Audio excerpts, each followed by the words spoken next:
I have yet to give a speech or have a meeting where somebody doesn't ask me the millennial question. What's the millennial question? Apparently millennials as a generation, which is a group of people who were born approximately 1984 and after, are tough to manage. And they're accused of being entitled and narcissistic, self-interested, unfocused, lazy.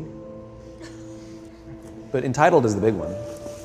And because they confound leadership so much, what's happening is leaders are asking the millennials, what do you want? And millennials are saying, we want to work in a place with purpose, love that.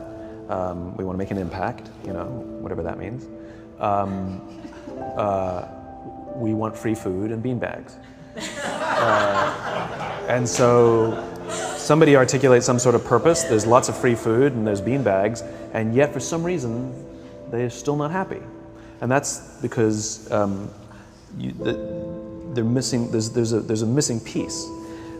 What I've learned is that I can break it down into 4 pieces, right? There are four things, 4 characteristics. One is parenting, the other one is technology, the third is impatience, and the fourth is environment. The generation that we call the millennials, too many of them grew up subject to, not my words, failed parenting strategies, you know? Where, for example, they were told that they were special all the time. They were told that they could have anything they want in life, just because they want it, right? They were told, some of them got into honors classes, not because they deserved it, but because their parents complained. And some of them got A's, not because they earned them, but because the teachers didn't want to deal with the parents. Some kids got participation medals. You got a medal for coming in last, right? Which the science we know is pretty clear, which is it devalues the medal and the reward for those who actually work hard. And it actually makes the person who comes in last feel embarrassed because they know they didn't deserve it. So it actually makes them feel worse, right? So you take this group of people and they graduate school and they get a job, and they're thrust into the real world, and in an instant they find out they're not special, their moms can't get them a promotion, that you get nothing for coming in last, and by the way, you can't just have it because you want it, right? And in an instant, their entire self-image is shattered. And so you have an entire generation that's growing up with lower self-esteem than previous generations. The other problem, to compound it, is we're growing up in a Facebook, Instagram world. In other words, we're good at putting filters on things. We're good at showing people that life is amazing even though I'm depressed, right? And so everybody sounds tough, and everybody sounds like they got it all figured out. And the reality is there's very little toughness, and most people don't have it figured out. And so when the more senior people say, well, what should we do? They sound like, this is what you gotta do. And they have no clue, right? So you have an entire generation growing up with lower self-esteem than previous generations, right? Through no fault of their own, right? They were dealt a bad hand, right? Now let's add in technology. We know that engagement with social media and our cell phones releases a chemical called dopamine. That's why when you get a text, it feels good, right? So, you know, we've all had it where you're feeling a little bit down or feeling a bit lonely, and so you send out 10 texts to 10 friends, you know, hi, hi, hi, hi, hi, because it feels good when you get a response, right? Right? It's why we count the likes, it's why we go back 10 times to see if my Instagram is growing slower, did I do something wrong? Do they not like me anymore, right? The trauma for young kids to be unfriended, right? Because we know when you get a hit of dopamine, which feels good. It's why we like it, it's why we keep going back to it. Dopamine is the exact same chemical that makes us feel good when we smoke, when we drink, and when we gamble. In other words, it's highly, highly addictive, right? We have age restrictions on smoking, gambling, and alcohol, and we have no age restrictions on social media and cell phones, which is the equivalent of opening up the liquor cabinet and saying to our teenagers, hey, by the way, this adolescence thing, if it gets you down. But that's basically what's happening. That's basically what's happening, right? That's basically what happened. You have an entire generation that has access to an addictive, numbing chemical called dopamine through social media and cell phones as they're going through the high stress of adolescence. Why is this important? Almost every alcoholic discovered alcohol when they were teenagers. When we're very, very young, the only approval we need is the approval of our parents. And as we go through adolescence, we make this transition where we now need the approval of our peers. Very frustrating for our parents, very important for us. It allows us to acculturate outside of our immediate families into the broader tribe, right? It's a highly, highly stressful and anxious period of our lives, and we're supposed to learn to rely on our friends.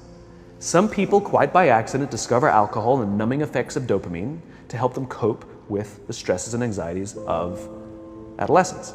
Unfortunately, that becomes hardwired in their brains, and for the rest of their lives, when they suffer significant stress, they will not turn to a person, they will turn to the bottle.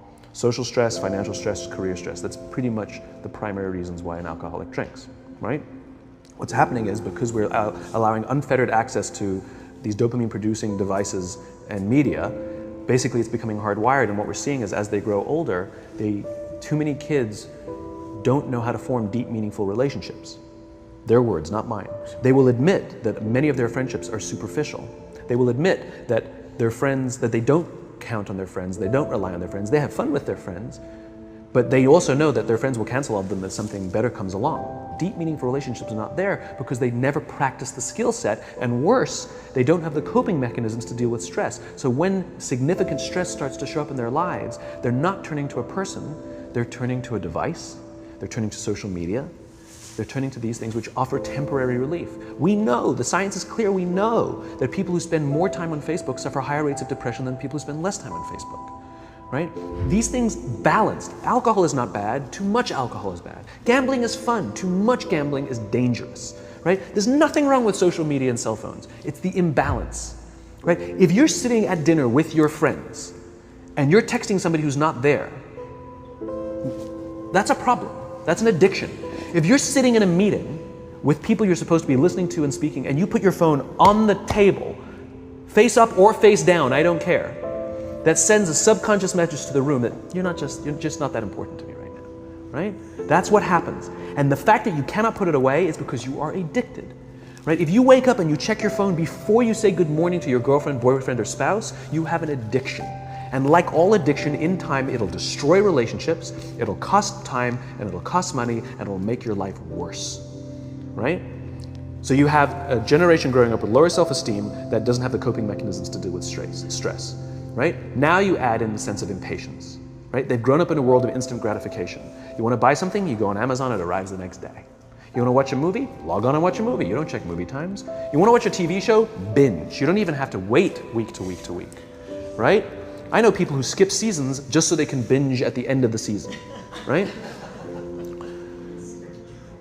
Instant gratification. You want to go on a date, you don't even have to learn how to be like, hey. You don't even have to learn and practice that skill. You don't have to be the uncomfortable one who says yes when you mean no, and says no when you mean no, but yes when you don't have to swipe right. Bang, I'm a stud. Right? You don't have to learn the social coping mechanisms, right? Everything you want, you can have instantaneously. Everything you want, instant gratification, except job satisfaction and strength of relationships. There ain't no app for that. They are slow, meandering, uncomfortable, messy processes. And so I keep meeting these wonderful, fantastic, idealistic, hardworking, smart kids. They've just graduated school. They're in their entry-level job. I sit down with them and I go, how's it going? They go, I think I'm gonna quit. I'm like, why? They're like, I'm not making an impact. I'm like, you've been here 8 months. You know? It's as if they're standing at the foot of a mountain and they have this abstract concept called impact that they want to have in the world, which is the summit. What they don't see is the mountain. I don't care if you go up the mountain quickly or slowly, but there's still a mountain. And so what this young generation needs to learn is patience. That some things that really, really matter, like love, or job fulfillment, joy, love of life, self-confidence, a skill set, any of these things, all of these things take time. Sometimes you can expedite pieces of it, but the overall journey is arduous and long and difficult. And if you don't ask for help and learn that skill set, you will fall off the mountain, or you will, the worst case scenario, and we're already seeing it, the worst case scenario is we're seeing an increase in suicide rates. We're seeing an increase in this generation. We're seeing an increase in accidental deaths due to drug overdoses. We're seeing more and more kids drop out of school or take leaves of absence due to depression. Unheard of. This is really bad. The best case scenario The best, those are all bad cases, right? The best case scenario is you'll have an entire population growing up and going through life and just never really finding joy. They'll never really find deep fulfillment in work or in life. They'll just waft through life and it'll be just, it's fine. How's your job? It's fine, the same as yesterday. How's your relationship? It's fine. Like that's the best case scenario, which leads me to the fourth point, which is environment, which is we're taking this amazing group of young, fantastic kids who were just dealt a bad hand. It's no fault of their own. And we put them in corporate environments that care more about the numbers than they do about the kids. They care more about the short-term gains than the long-term life of this young human being. We care more about the year than the lifetime, right? And so we are putting them in corporate environments that aren't helping them build their confidence, that aren't helping them learn the skills of cooperation, that aren't helping them overcome the challenges of a digital world and finding more balance, that isn't helping them overcome the need to have instant gratification and teach them the joys and impact and the fulfillment you get from working hard on something for a long time that cannot be done in a month or even in a year. And so we're thrusting to them in corporate environments, and the worst part about it is they think it's them. They blame themselves. They think it's them who can't deal. And so it makes it all worse. It's not. I'm here to tell them it's not them. It's the corporations, it's the corporate environments, it's the total lack of good leadership in our world today that is making them feel the way they do. They were dealt a bad hand, and I hate to say it, but it's the company's responsibility. Sucks to be you, like we have no choice, right? This is what we got, and I wish that society and their parents did a better job. They didn't. So we're getting them in our companies, and we now have to pick up the slack. We have to work extra hard to figure out the ways that we build their confidence. We have to work extra hard to find ways to teach them the social skills that they're missing out on. There should be no cell phones in conference rooms. None. Zero.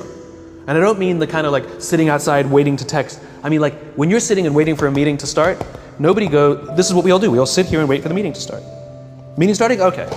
And we start the meeting. No, that's not how relationships are formed. Remember we talked about it's the little things? Relationships are formed this way. We're waiting for a meeting to start and we go, how's your dad? I heard he was in the hospital.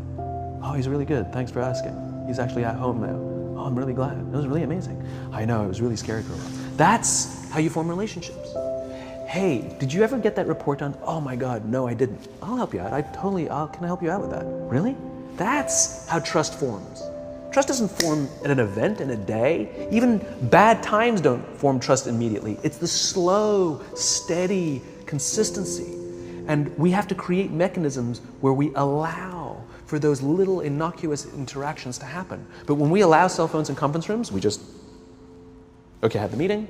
And then my favorite is like when there's a cell phone there and you go like this, you go. It rings and you go. I'm not going to answer that.